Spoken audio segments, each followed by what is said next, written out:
What's that tone all about? It's my money that I've earned, so what's the harm in using it as I see fit? It's not like I'm letting you go hungry.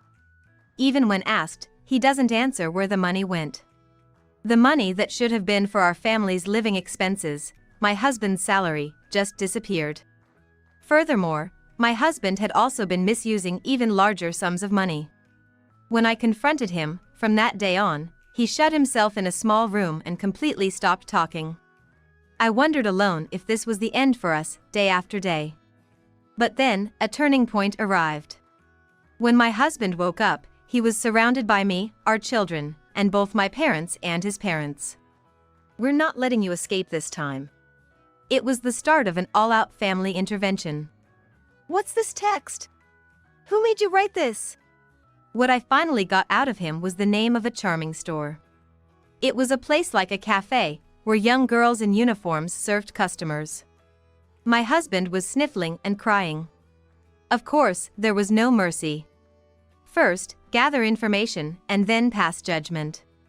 Let's teach him that foolish behavior deserves appropriate punishment. My name is Mary Thompson.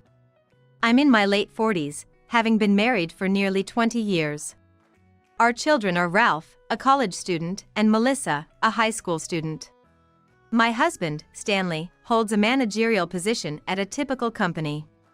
Having settled down with child-rearing, I too returned to work. In my younger days, I had worked full-time at a design company, and now they've rehired me for part-time work.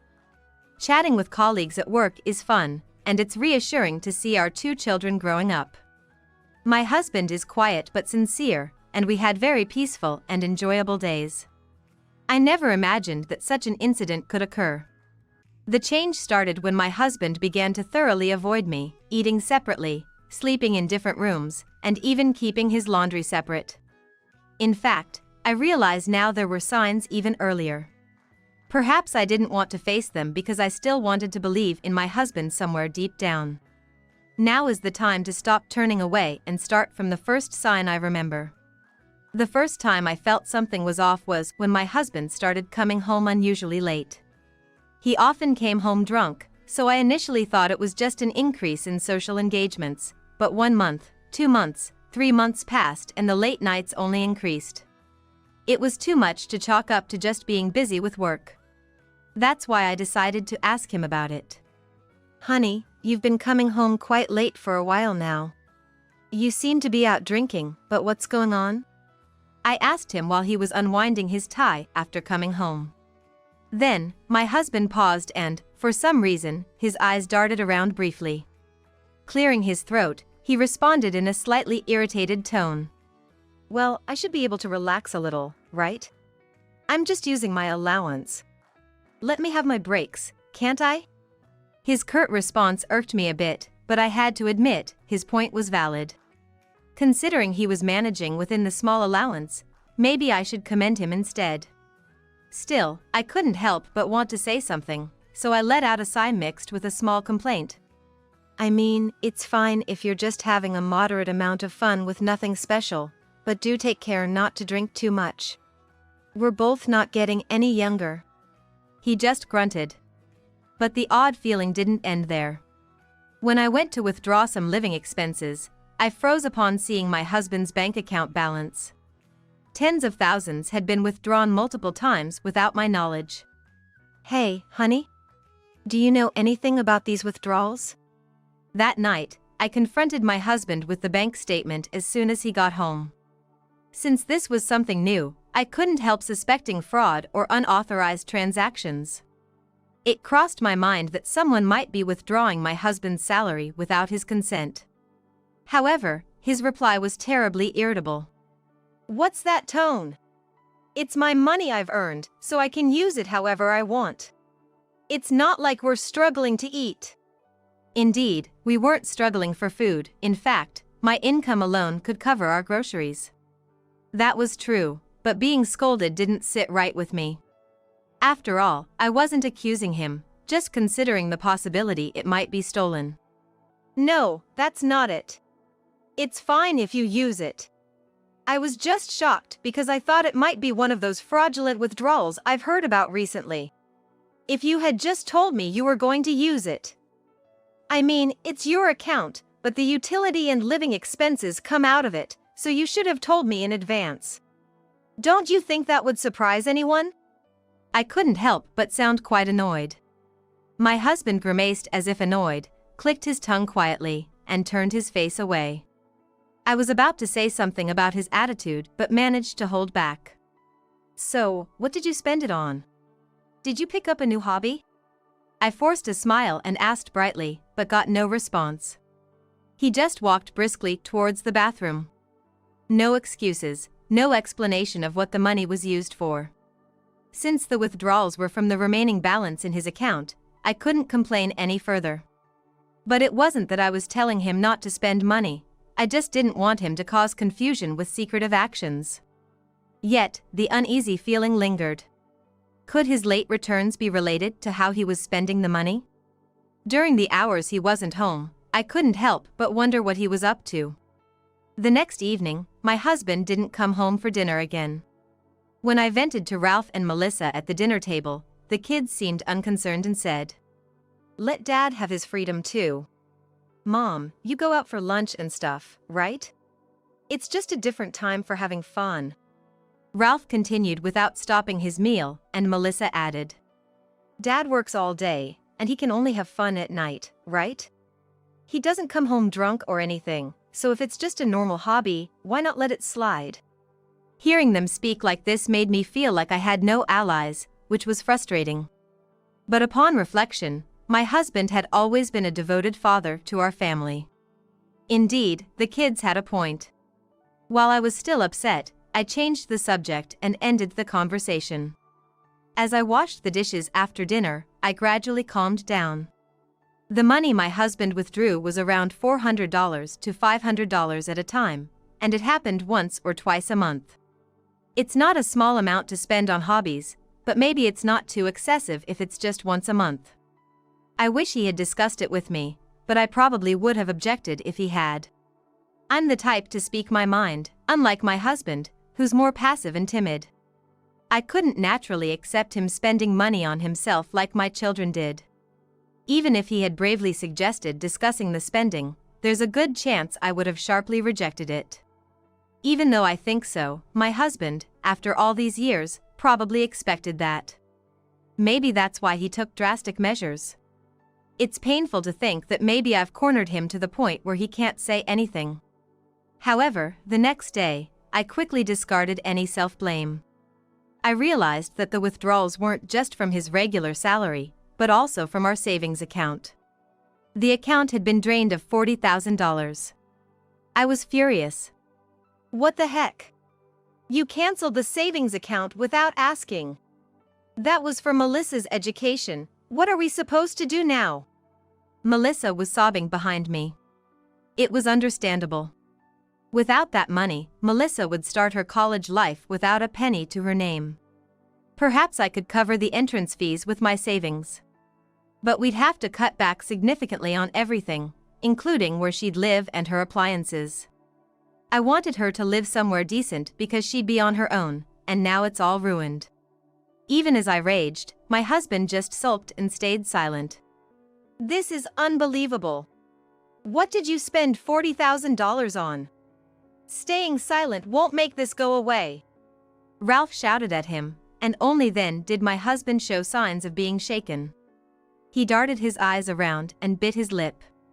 He looked like a victim. This is no joke.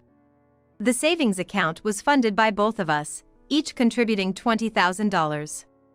Maybe it's not legally punishable because we're family, but to me, it feels like he's completely in the realm of theft. I'm getting my $20,000 back, that's for sure.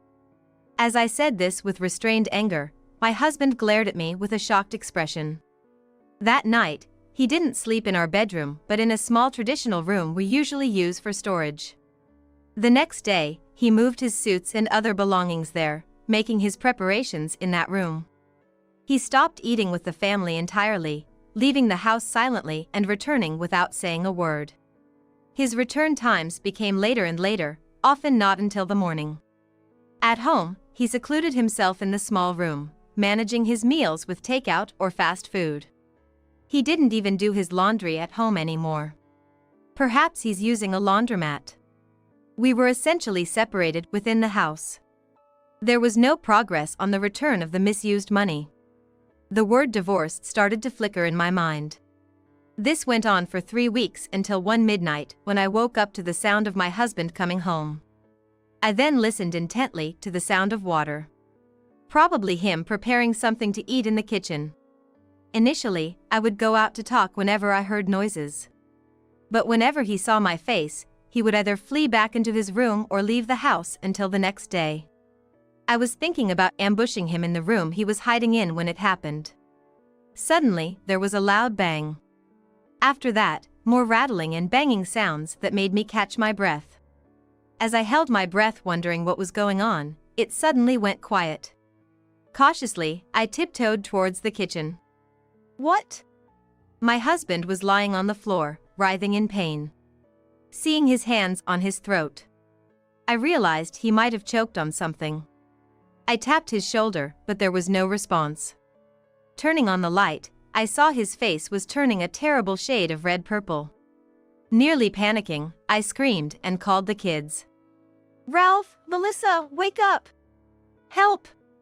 Then, while my husband was barely conscious, I kept hitting his back and called an ambulance. By the time the ambulance arrived, he had become even less responsive. The paramedics hit his back hard, but nothing came out. I was terrified until we reached the hospital. Forgetting about the Cold War and the misused money, I just prayed he would survive. Fortunately, my husband pulled through. It turned out the cause was a piece of bread he swallowed whole. That's fine. Thankfully, his life was not in danger, and they managed to remove the small foreign objects, so that's that. The real problem lay elsewhere. Why, what on earth? It's no wonder the doctor who examined him was shocked. When they opened his dress shirt, there were words all over his body written in what seemed like a permanent marker. The round, cute letters said things like "come back soon" and "love you," along with what looked like signatures. There were some that were fading and some that looked brand new. I wonder why he wrote so much like this. The middle-aged doctor was trembling slightly, probably trying to suppress a laugh. It was so embarrassing. I instinctively covered my face and looked up to the sky. When my husband woke up, he was surrounded by me, our children, and both our in-laws and my parents. My husband, cornered by the questioning of 7 people, could not escape. What's with that writing? Who wrote it? What I finally got out of him was that it was the name of a nightclub. Further investigation revealed it was like a place where young girls in uniforms serve customers. It appears at this place you can take instant photos with the girls, known as Polaroids. And each photo costs over $10, which was quite shocking to hear. I wrote this. I wanted to keep the handwriting of the girl I like on my body. My husband, besieged by the whole family, sobbed and answered tearfully. There's a culture in that club where the girls write messages on the Polaroids, and he had copied his favorite girl's handwriting onto his body. He even had days where he only washed his hair to avoid washing off the writing when taking a shower. The more he confessed, the more shockingly clear everything became. Looking closely, the scribbles were only on his arms, stomach, and chest, with nothing on his back. Taking a bold step, I had him lower his trousers, and found writings on his thighs and calves as well. His right hand, which he writes with, had nothing on it, and all the writings were in places easy for him to reach himself. Indeed, it looked as though he had written it himself. Afterward, my children and I left the care and various procedures regarding my husband to my in-laws and rushed home. We needed to check his belongings. We have to make sure he hasn't squandered more. This is like an affair. Betraying Mom. Unforgivable. Melissa exclaimed in a shrill voice. Even I was taken aback by the angry face of normally gentle Melissa. Ralph had already started rummaging through my husband's bag and coat pockets. When we opened a suitcase he had hidden away, it was filled with a massive amount of Polaroids. Just estimating the cost of each photo, it looked like at least $1,000 had vanished. On some of the Polaroids, there were writings that matched almost exactly the marker on my husband's body. It seemed he really did copy them from the Polaroids himself. It was so baffling that I had to hold my head. Is this considered cheating? Could it be that the girls at the club are just doing their job?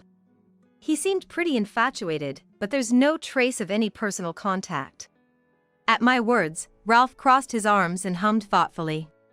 He seemed to be quickly checking the club's website and then nodded as he searched for something else. Eventually, Ralph stopped manipulating his smartphone. Mom, I checked the reviews on the message board. This club bans personal contact and doesn't allow any romantic-type interactions. It also has the address and the names of the staff members. The address wasn't too far away. And it seemed that Kristen, my husband's favorite, was there today. I decided to take a bold step and visit the club myself. With Ralph accompanying me, we nervously approached the establishment. Welcome.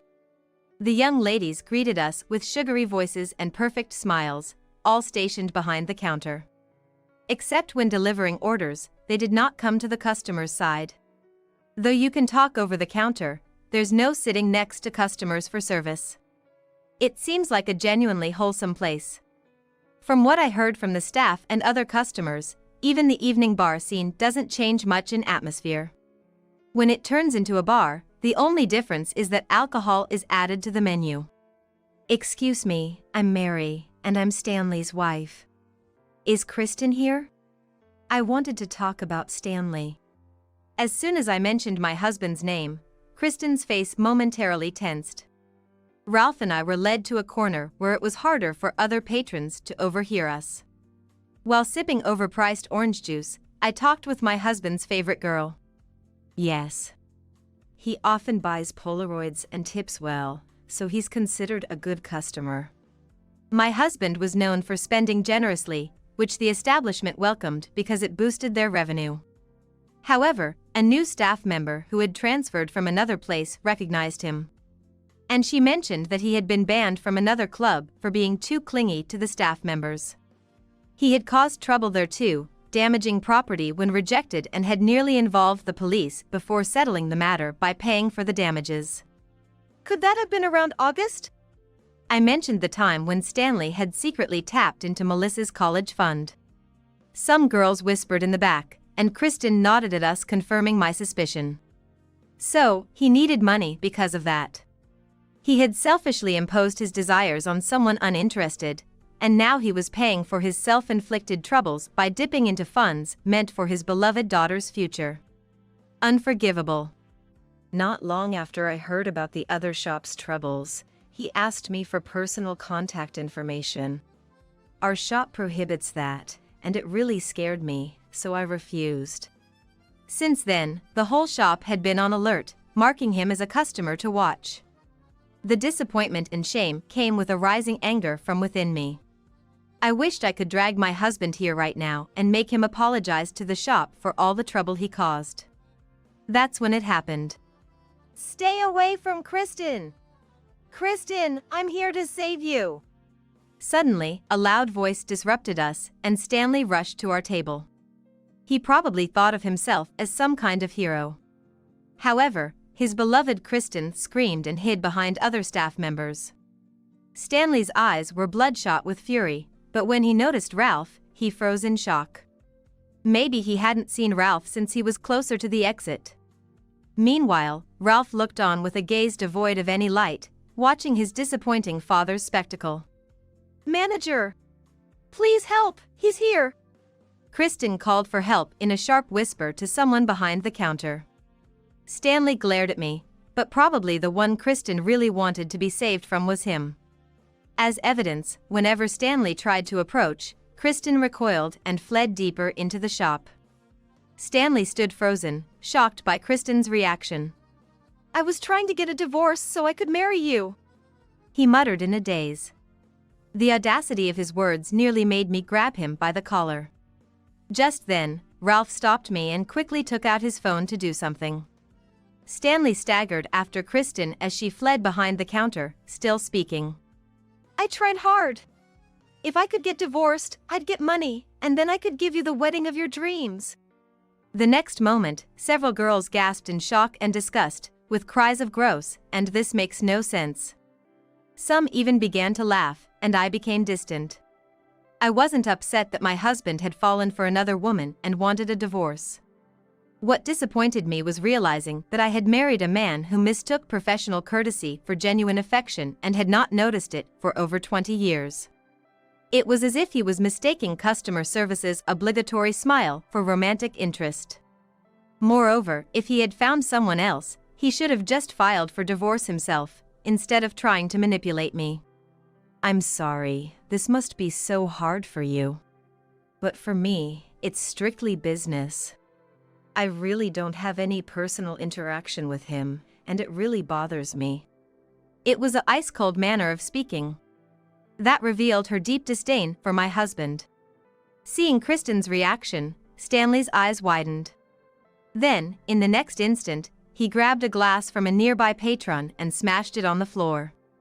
Damn it! His tantrum and the way he scratched at his head were completely unlike the quiet man I had known. As I was chilled by his sudden change, several staff members rushed over and pushed him out of the establishment. I hurriedly apologized all around, and ironically, the patron whose glass was taken ended up comforting me. Mom, we caught Dad. Let's just go home, Grandpa and Grandma are waiting. Ralph, who had somehow gotten outside with Stanley, called out to me breathlessly. I quickly paid and followed Ralph to the car. In the car ride home, Ralph and I sat in the back seat on either side of Stanley. We had to do that to prevent him from escaping.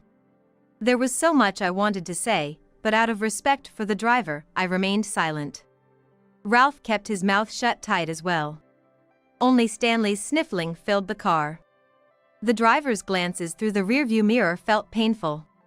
By this point, my mind was completely dominated by thoughts of divorce. Before coming to the club, I still had doubts, but now I was eager to rush to the courthouse. When we arrived home, Melissa and both his and my parents were waiting. We made Stanley sit on the chair. Melissa was the first to speak. I've told everyone about how you used my college savings. And all those creepy scribbles all over you are just too much. She glared at Stanley without trying to hide her tear-stained eyes. All grandparents from both sides absolutely adore their grandchildren, unable to help themselves. Even my in-laws, when weighing their affection between their son and granddaughter, seemed to overwhelmingly favor the granddaughter, casting stern glances at Stanley. Mom, are you going to divorce him? Even if you don't, I want to cut ties with this guy. Melissa asked me. By this guy, she of course meant Stanley. As I nodded wearily, Stanley let out a sound that seemed to ask, what? Could he really still believe he might be forgiven, even now? I do too. Ralph said curtly, turning his face away. He refuses to even look at Stanley.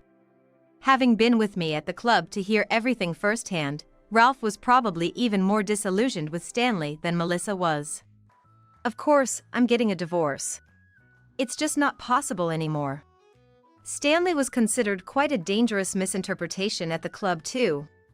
He had been banned from other places, and at one point, he nearly caused a police incident. He used Melissa's college savings for a settlement. Sighs escaped from the parents of both families. My mother-in-law quietly covered her eyes and started to cry. As a mother myself, I understand the feeling. If my own child ended up like this, I'd probably cry my eyes out too.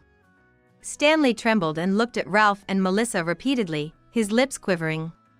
Are you both really going to side with Mary? Mary, are you really saying you want to divorce me? The combined sounds of "huh" from Ralph, Melissa, and me overlapped. Stanley looked around again and paled.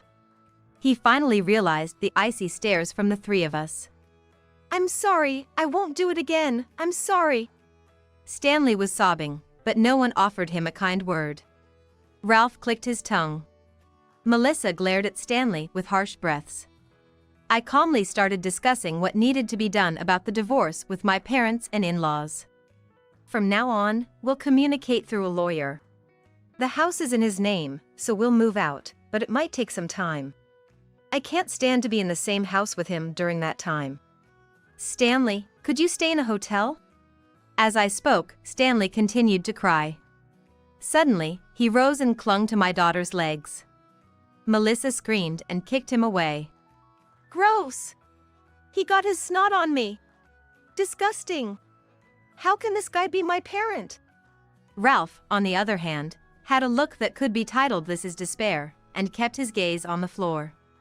Although my children are strangers to me if we sever ties, it's pitiful they have to share Stanley's blood. I resolved to be stronger than ever for them. We temporarily moved into my parents' house.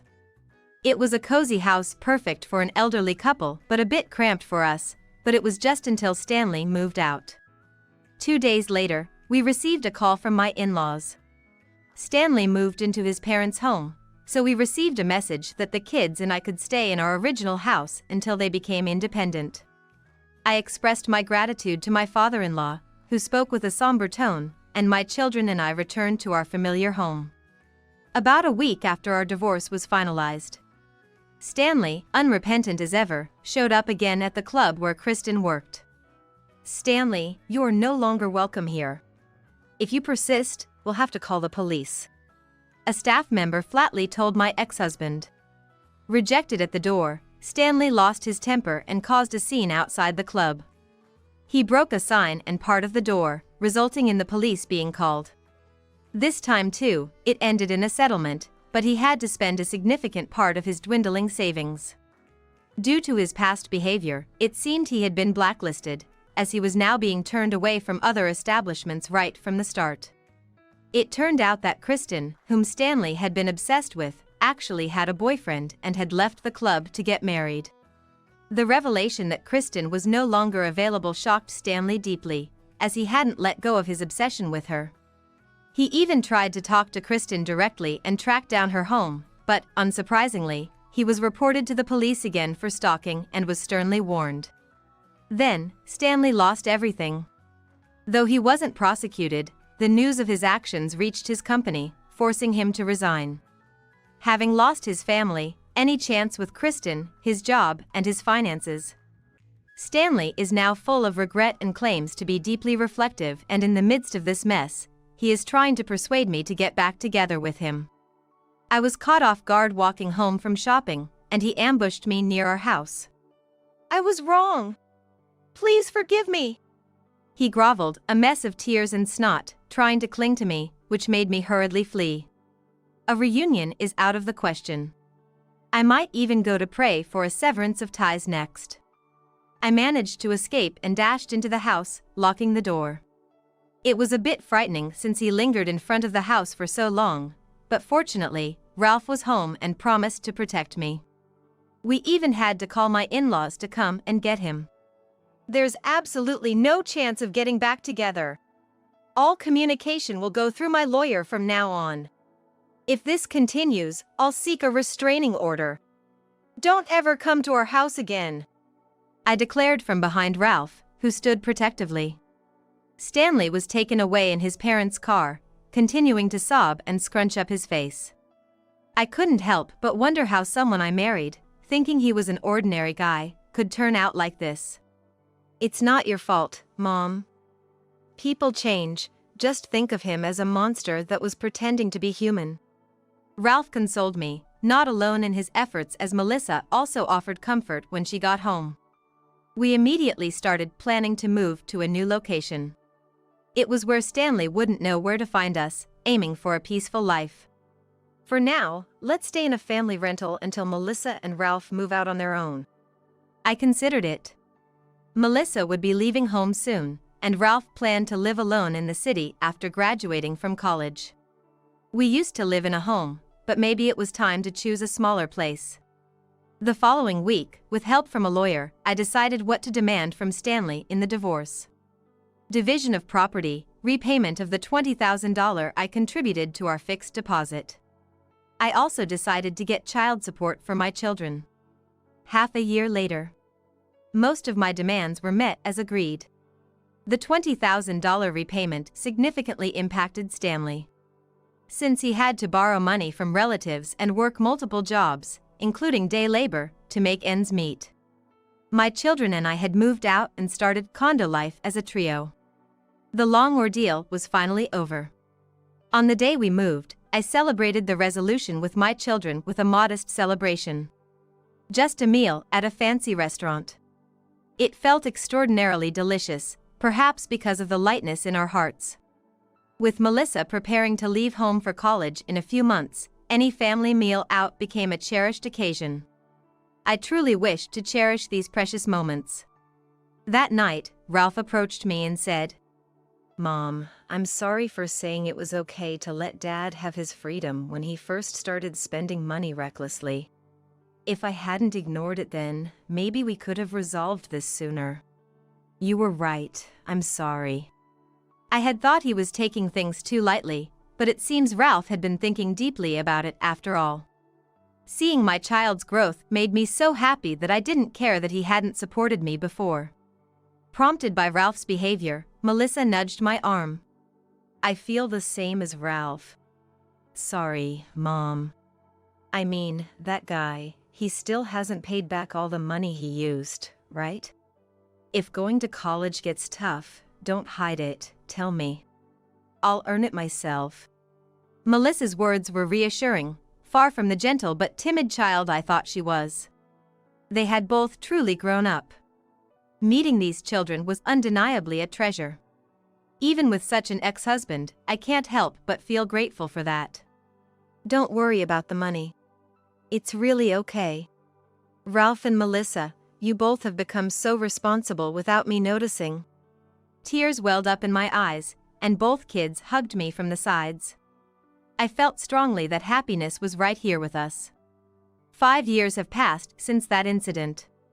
After graduating from college, Ralph surprisingly started a company with peers his age. He also moved out on his own, working hard in a responsible position within his vibrant young company. Melissa went off to college as planned, leaving our hometown. She's busy with part-time jobs but enjoys her daily life at school. I continue with my part-time job, living smoothly. Our new home is a modestly sized apartment. Recently, I've begun going to the gym, enjoying my new solo life to the fullest. I'm committed to staying active to enjoy life healthily.